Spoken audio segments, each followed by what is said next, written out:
মানে স্নান করতে এসেছিল, তো তখন সে রাজার বেশে এসেছিল। কিসের মতো? রাজার বেশে এসেছিল। আর নারদ মুনি এদিকে সব ভক্তদের বলেছিল যে আজকে স্বয়ং ভগবান এখানে আসবে। যখন ভগবান এসেছে, তো তখন যে যারা ছিল, গোপিকারা ছিল, তারা কেউ ভগবানকে শান্তি মতো দর্শন করতে পারে নাই। কারণ কি, যখন একটা রাজা কোথাও যায়, তার আশেপাশে কিন্তু অনেক কি থাকে, চেলা চামুন্ড থাকে, ঠিক না? তাকে কি করে নেয়, গার্ড করতে করতে করতে করতে নিয়ে যায়, ঠিক আছে? তো তখন কি করেছে, ভগবানকে তারা কি করতে পারে নাই, সুন্দরভাবে সঠিকভাবে দর্শন লাভ করতে পারে। তার মনে সেই আগের যে কৃষ্ণ, তারা বাল্যলীলায়, তার যে বৃন্দাবনে যে ধামে যে খেলানীলা করেছিল, সেই কৃষ্ণকে তারা কি করে নাই, তারা খুঁজে পায় নাই। সেই কৃষ্ণকে তারা কি পায় নাই, কি পায় নাই, খুঁজে পায় নাই। তারা দেখতেছে কি, যে এটা একটা বিরাট মানে সমৃদ্ধশালী কৃষ্ণ, কি সে উচ্চ লেভেলের কৃষ্ণ, সে অনেক বড় ভক্ত, মানে বড় পর্যায়ের, তার সাথে আমাদের কি সামঞ্জস্য নাই, আমরা তার কাছে কি করতে পারবো না, যেতে পারবো না। তো তখন তারা মনের বিরহে তারা কি করেছে, বিভিন্ন জায়গায় তারা কি করেছে, বসে পড়েছে, এবং তাদের ভালো লাগতেছে না যে আসলে আমাদের কৃষ্ণকে আমরা সেই যে বাল্যবেলা আমরা খেলেছি, দোলযাত্রা করেছি, বিভিন্ন ধরনের সুদাম সিদাম সখাদের নিয়ে যে আমি গোরপাক খেয়েছি, সেই যে ভক্তি, সেটা আর আমি পাচ্ছি না। আমি ভগবানকে আমার মনের মতো করে আমি কি করতে পারছি না, আমি তাকে পাচ্ছি না। তাই কি করতে হচ্ছে আমাকে? তো তারা কি করেছে, মনের দুঃখে বিভিন্ন স্থানে তারা কি করেছে, প্রত্যাবর্তন করেছে, বসেছে। তো রাধা ঠাকুরানীকেও বলেছে, দেখো সেই কৃষ্ণ কি করছে না, আজকে আমাকে সেই ভালোবাসা আমাদের দিচ্ছে না।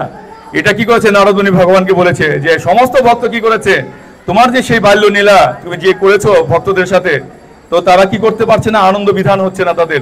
তোমাকে এভাবে দেখে তাদের কি হচ্ছে না, তারা আনন্দ পাচ্ছে না, আনন্দ খুঁজে পাচ্ছে না, তাদের মনে কি শুধু কষ্ট কষ্ট কষ্ট।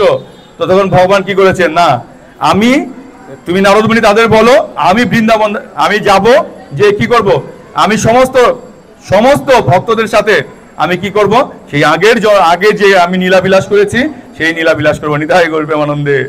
তো তাই ভগবান কি করেছে, সেই সমস্ত কিছু, তার পোশাক আশাক সমস্ত কিছু রেখে সে কি করেছে, বৃন্দাবনে এসে সেই রাধা ঠাকুরানীর সাথে কি করেছে, এই রাসলীলা, এই যে মানে ঝুলন যাত্রা সে অংশগ্রহণ করেছিল, নিতাই গৌর প্রেমানন্দে।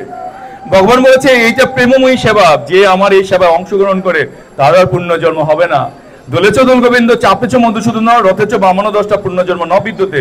তার এই জগতে কি, তার আর জড়জগতের কোনো কি থাকবে না, মোহ বাসনা থাকবে না। সে কৃষ্ণ প্রেম লাভ করবে এবং সে চিরেই আমার কাছে কি করবে, ফিরে আসবে। প্রভু স্বর্ণগত প্রভু এটাকে নিয়ে আসেন। আর ঠিক আছে, তো কি বলছে, সে চিরেই কি করবে, আমার কাছে ফিরে আসবে। এক হচ্ছে কি দোলযাত্রা, আরেকটা হচ্ছে কি, এই দোলযাত্রা কি মাসে হচ্ছে, শ্রাবণ মাসে দোলযাত্রা। তারপরে কি বৈশাখ মাসে কি চাপেছ মধুসূদন, যখন ভগবানকে নৌবিহার করানো হয়, সেটা যদি কেউ নিমিষ মাত্র দর্শন করে তার মুক্তি লাভ হয়, নিতাই গৌর প্রেমানন্দে। আর এটা কি মাস, আষাঢ় মাসে কি বলছে, কি চাপেছ মধুসূদন রথেছ বামন 10টা পুণ্যজন্ম ন বিদ্যতে। জগন্নাথ বলদেব সুভদ্রা মহারানীকে যদি কেউ রথে দর্শন করে, তারও কি হয় না, পুণ্যজন্ম হয় না। হরে কৃষ্ণ, সাই বলেন হরে কৃষ্ণ, হরে কৃষ্ণ কৃষ্ণ কৃষ্ণ হরে হরে, হরে রাম রাম রাম হরে হরে। আরেকটা আমি একাদশী নীলা বলবো একটুখানি, 2 মিনিট, তো শেষ করে দিচ্ছি। যেহেতু আজকে একাদশী, তো সকলে আমরা কে কে একাদশী করছি, জোরে একটা উলুধ্বনি হবে, নিতাই গৌর প্রেমানন্দে।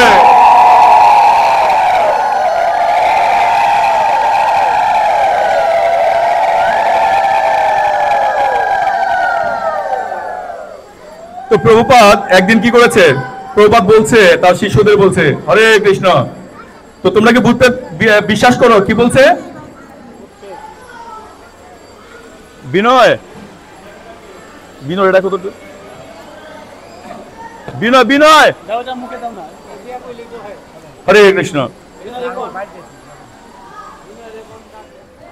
8 মিনিট তো হয়ে গেছে আমার, প্রায় 2 মিনিট আসে বলে, ঠিক আছে ভাই। তো হরে কৃষ্ণ। তো প্রভুপাদ কি করেছে, একটা নীলা বর্ণনা করেছে। কি বর্ণনা করেছে, যে তোমরা কি ভূত প্রেতকে জানো? আপনারা কি মনে করেন ভূত প্রেত আছে?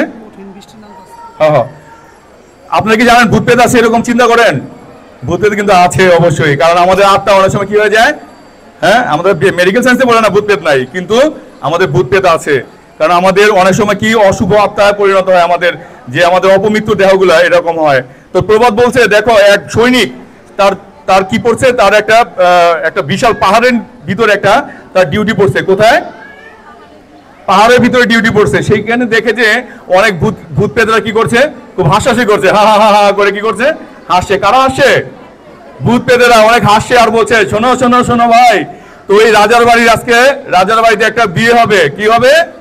বিয়ে হবে। তো সবাই হাসছে। তো তখন তার কৌতূহল জাগলো, কার বলেন তো? ওই মানুষটা অনেক সাহসী ছিল, তো আর্মি পার্সন তো তাই তার কি ছিল, অনেক দুর্দান্ত সাহস ছিল। তো তখন সে তাকে ভূত প্রেতদের বলে, ভাই কিসের আনন্দ ভাই? তো বলছে, দেখো দেখো ভাই, আজকে ওই বাড়িতে কি হবে? বিয়ে হবে। বিয়ের পরে কি হবে? রাজপুত্র মারা যাবে, আর রাজপুত্র মারা যাওয়ার পরে পেট শরীর ধারণ করবে, এবং আমাদের মেয়ের সাথে তার কি হবে? বিয়ে হবে। নিতাই করবে আনন্দে। তাই আমরা অনেক হাসাহাসি করছি, রাজার ছেলে কি করবে? পেটের মেয়ে কি করবে? বিয়ে করবে। তাই আমরা কি করছি? অনেক উৎফুল্লভাবে হাসাহাসি করছি। তো যাই হোক, সে যখন হাসাহাসি করছে, তো তখন অনেকটা সময় শেষ হয়ে গেছে। ওই যে আর্মি পার্সন, সে ওই বাড়িতে গিয়েছে, যাওয়ার পরে বিয়ে শেষ, তো ওই বাড়িতে আসে, আবার ওই ভূত প্রেতের এলাকা তার ডিউটি, সেখানে আসে। আসার পরে দেখে যে ভূত প্রেতরা কান্না করতেছে, নিতাই করবে আনন্দে। কি করতেছে? অঝর নয়নে কান্না করতেছে। কি করতেছে? অঝর নয়নে কান্না করতেছে। তো তখন বলছে, কিরে ভাই, এতটা খুশি আপনাদের না আজকে না বিয়ে, ঠিক না? তো বিয়েতে আজকে তো আপনারা রাজার ছেলের সাথে আপনাদের মেয়ে বিয়ে করাবেন, তো আপনারা কান্না করছেন কেন? ভাই কি বলবো ভাই, ঠিক আছে সে পেট হবে, এটা আমরা জানি, নির্ঘাত পেট হবে, কিন্তু ভাই আজকে ছিল একাদশী ব্রত, তাই কি করেছে? স্বয়ং ভগবান এসে তাকে ভগবত ধাম নিয়ে গেছে। নিতাই করবে, তারা স্বয়ং ভগবত ধাম নিয়ে গেছে, তাই আজকে কি হরি বল।